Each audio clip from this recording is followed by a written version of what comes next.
ಹಂಗೆ ಬೆಳಗ್ಗೆಯಿಂದ ಮನೇಲಿ ಕುತ್ಕೊಂಡು ಬೋರ್ ಆಗ್ತಿತ್ತು ಅಂತ ನಮ್ಮ ಅಕ್ಕನ ಗಾಡಿ ತಗೊಂಡು ಏರಿ ಮೇಲೆ ಒಂದು ರೌಂಡ್ ಹಂಗೆ ಹೋದ್ವಿ. ಅಲ್ಲಿ ನೋಡ್ತಾ ಸುತ್ತಮುತ್ತ ನೋಡ್ತೀವಿ, ಏನೂ ಕಾಣಿಸ್ತಾ ಇಲ್ಲ. ಅಲ್ಲೇ ಕೆರೆ ಮೂಲೆಯಲ್ಲಿ ಬಿಳ್ಳುಗೆ ಏನೋ ಒಂದು ವೈಟ್ ಕಲರ್ ಕಾಣಿಸ್ತಾ ಇತ್ತು. ಝೂಮ್ ಹಾಕಿ ನೋಡಿದ್ರೆ ಈ ಫಿಗರ್ ಎಲ್ಲೋ ನೋಡ್ದಂಗೈತಲ್ಲ, ನಂಗೂ ಹಂಗೆ ಅನ್ನಿಸ್ತಾ ಐತೆ.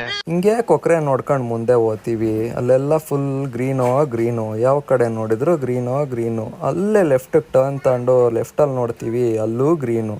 ರೈಟಲ್ಲಿ ನೋಡ್ತೀವಿ, ಅಲ್ಲೂ ಗ್ರೀನು. ಆಮೇಲೆ ಒಂದು ಕೆರೆ ಕಾಣಿಸ್ತು. ಎಲ್ಲಿಗೆ ಹೋಗ್ತಾ ಇದ್ದೀವಿ ಅಂತ ಗೊತ್ತಿರಲಿಲ್ಲ, ಬಟ್ ಹೋಗಲೇಬೇಕಿತ್ತು. ಪರಿಸ್ಥಿತಿ ಒತ್ತಡ ಏನು ಮಾಡೋಂಗಿರಲಿಲ್ಲ. ಸೈಡಲ್ಲೆಲ್ಲ ಗ್ರೀನ್ ನೋಡಿ ಹುಚ್ಚಾಗ್ಬಿಟ್ಟಿದ್ದೆ. ಹಂಗೆ ಮುಂದೆ ಹೋಗ್ತೀವಿ, ನೋಡಿದ್ರೆ ಹೊಲ. ಅಲ್ಲಿ ಗಿಡಗಳು, ಹೂ ಮೇಲೆ ಹೂವು, ಜೋಳದ ಮೇಲೆ ಜೋಳ, ಬರೀ ಜೋಳ. ಹಂಗೆ ಮುಂದೆ ಹೋಗ್ತೀವಿ, ಅಲ್ಲೂ ಗ್ರೀನು, ಎಲ್ಲೆಲ್ಲೂ ಗ್ರೀನ್ ನೋಡಿ ಫುಲ್ ಸೈಕಾಗ್ಬಿಟ್ಟಿದ್ವಿ. ಮೇಲೆ ಒಂದು ಗರುಡ ಹಾರಾಡ್ತಿತ್ತು. ಗರುಡ ನೋಡಿ ಗಾಬರಿ ಆಗೋದೆ. ಅದಕ್ಕೂ ಬಾ ಇದ್ದಿದ್ರೆ ಏನು ಹೇಳ್ತದ ಗೊತ್ತಾ? ಏನ್ ಮಮ್ಮ ಚೆನ್ನಾಗಿದ್ಯಾ? ಅಕ್ಕ ಚೆನ್ನಾಗಿದ್ದಾಳ?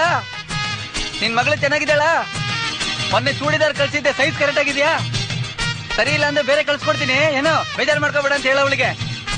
ದೀಪಾವಳಿಗೆ ಮನೆಗೆ ಬರ್ತೀನಿ, ಪಿಕ್ಚರ್ ಕರ್ಕೊಂಡು ಹೋಗ್ತೀನಿ ಅವಳನ್ನ ಎಡಕೆಲ್ಲ ಗುಡ್ಡದ ಮೇಲೆ. ಬರ್ಲಮ್ಮ. ಹಂಗೆ ಗರುಡ ನೋಡ್ಕೊಂಡು ಮುಂದೆ ಹೋದ್ವಿ.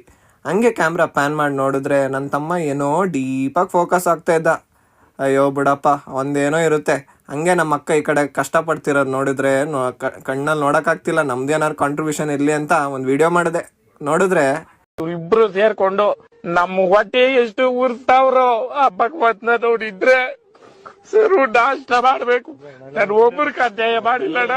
ಹಂಗೆ ಎನ್ವೈರನ್ಮೆಂಟ್ ನೋಡ್ಕೊಂಡು ಹಂಗೆ ಮಾತಾಡಕ್ಕೆ ಕೂರೋಣ ಅಂತ ಒಂದು ಅರ್ಧ ಮುಕ್ಕಾಲು ಗಂಟೆ ಕೂತ್ಕೊಂಡ್ವಿ. ಮಾತಾಡಿದ್ವಿ, ಏನೇನೋ ಮಾತಾಡಿದ್ವಿ. ಟೈಮೇ ಗೊತ್ತಾಗ್ಲಿಲ್ಲ ಹೋಗಿದ್ದು. ಅಲ್ಲಿ ಮೋಡ ನೋಡಿದ್ರೆ ಕರೆಕ್ಟ್ ಐತೆ, ಇಲ್ಲಿ ನಮ್ಮ ಮಾತು ಮಾತ್ರ ಕರೆಕ್ಟಾ ಇಲ್ಲ. ಮಾತಾಡಿದ್ವಿ ಅಂದರೆ ಇದು ನಮ್ಮ ಚಾರ್ಲಿ. ಆಯ್ ಮಾಡಮ್ಮ ಚಾರ್ಲಿ. ಅಯ್ಯೋ ನಾನು ಆಯ್ ಮಾಡಕ್ಕೆ ಇಳಿತ್ಕಣಮ್ಮ, ಕುತ್ಕೊಂಡು ಕೆರ್ಕತ್ತಾ ಇದೆಯಲ್ಲ. ಸದ್ಯಕ್ಕೆ ಸಾಕು, ಮುಂದೆ ಸಿಗೋಣ. ಸಾಕಲ್ಲ, ಇನ್ನ ಬೇಕು. ಅಯ್ಯೋ ಕತ್ಲಾಯ್ತು ಮಾರಾಯ, ಬಿಡೋ, ಮಾಡೋಣ ಇನ್ನು ಮುಂದಕ್ಕೆ ವಿಡಿಯೋಸ್ನ. ಸರಿ ಆಯ್ತು, ನೆಕ್ಸ್ಟ್ ಟೈಮ್ ಸೈಕಾಗಿ ಮಾಡೋಣ. ಸೈಕ್ ಆಗಿರ್ಬೇಕು ಹಂಗೆ.